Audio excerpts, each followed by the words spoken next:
So, if you clicked on this video, then you must want to answer the question, why do I love Chainsaw Man? Well, you're about to get one. Oh, Chainsaw Man is my favorite manga of all time, but why is that the case? Well, Fujimoto's an amazing artist, you know. Here's a few examples.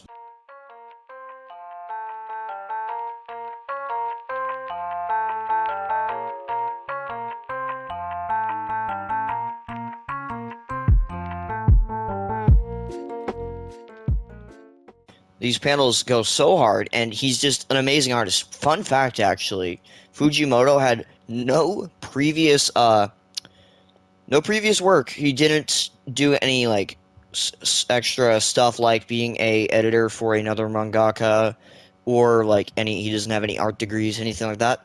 Pretty interesting that he makes stuff this good and he had like no prior teaching, huh? Reason I love this manga so much, it's how Fujimoto writes his characters. Can't explain it well, so I'm going to play two clips as well as explain context that I myself noticed about a certain panel that is actually pretty deep. The links for the video that I'm about to show you are going to be in the description of this video, so if you have the time, please check them out. This meta-narrative and narrative cohesion is also consistent with the other female characters. Power thinks human sexuality is dumb drivel and doesn't care about social conventions, so she is presented suggestively in casual ways that sort of portray her own misunderstanding and lack of care. Makima sees sensuality as a way to make her do what she wants while asserting control, and is only seen sexually in that context via her own actions. Himeno does it for personal reasons, for push and pull, like a deal, and Reize uses it as a distraction and a manipulation. It's a surprisingly mature and respectful way of treating these characters within the story, but I think Kobeni is the most interesting due to the lack of focus on her sensuality in any clear ogling way at all. All the other female characters in Chainsaw Man interact with their perceived sexuality in active ways that reflect their characterization, and for Kobeni, it's never on the table for her, so it's never on the table for the story either.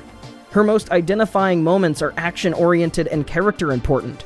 Vague spoilers here, I really don't think it'll ruin anything, but she saves Denji's life in one arc, and in a later one, she gives him the talk that he needs to give him the strength to confront the biggest threat in the manga. She's super fundamental to major aspects of the overall story. She's unbelievably instrumental despite her goofy, despair-ridden comical character flaws.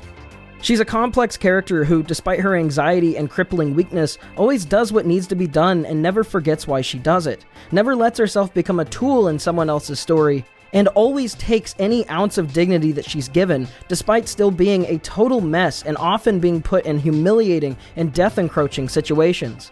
It's a mix of humanity and principle. The famous dancing moment that is metastasized into 2 iterations of a meme at this point was something she was forced to do against her will so she wouldn't be brutally murdered. She's crying because her life is at risk and she feels humiliated.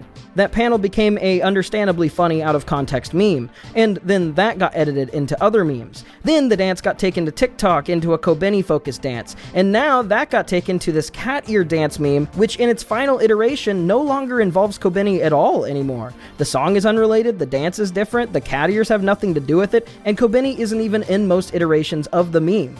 The meme metastasized so far past the original thing that not a single trait of the original is present in its most recent iterations. She teaches him about desire and emotional intimacy, showing him that he doesn't really want what he thought he did.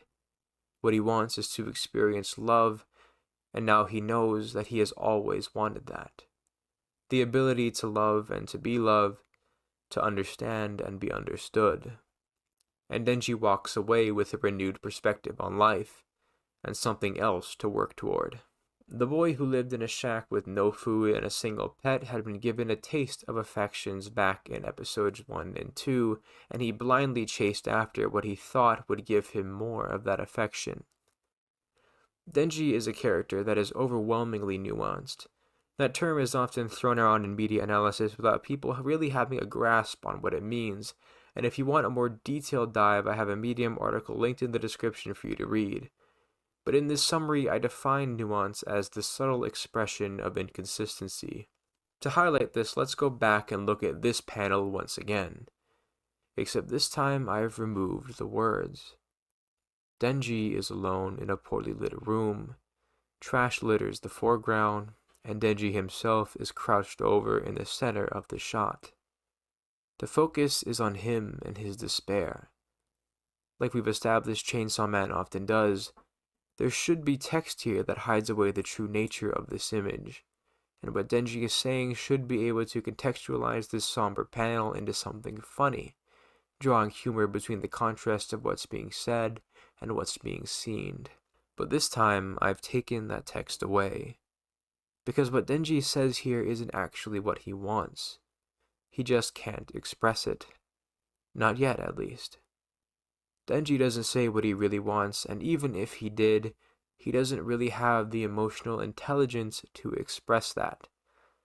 If we use the context we get from later on in the series, Denji doesn't actually want physical connection, but rather real, authentic love. And so the text would look like this. And suddenly, the panel is not as funny. It's tragic and heartbreaking. A boy who's never known love and warmth desperately wishing he could have that love and warmth. And this is what it looks like for a character to be nuanced. Denji says one thing, but he means something completely different.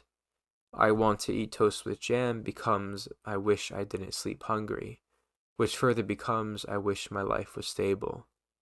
And I want to score with a girl becomes I wished somebody loved me. And Denji becomes much less of a joke with no ambition, but a broken person who simply cannot understand life. And I believe this is what people see when they say that they love Chainsaw Man, or at least love Denji, whether they know it or not. And now that that is out of the way, I'm going to explain my own findings. Take this manga panel, for example. In this manga panel, you can see Denji biting his thumb while thinking. Now that you've seen that, I'm going to play a clip from the anime. デンジ君、エッチなことはね、相手のことを理解すればするほど気持ちよくなれると私は思うんだ。相手の心を理解するのは難しいことだから。最初は手をじっくり観察してみて。指の長さはどれくらい？手のひらは冷たい？温かい？耳の形は？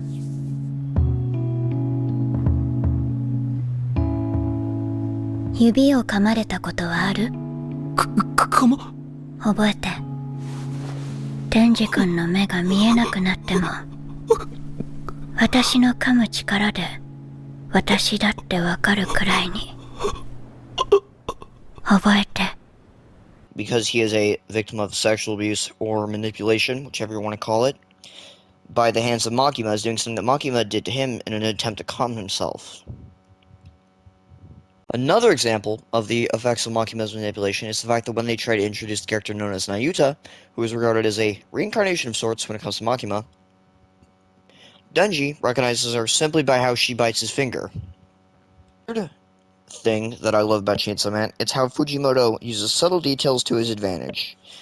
Here, you see Aki peeling apple slices for Denji. When he wants to make sure Denji understands what he's saying, he pulls them out of Denji's reach.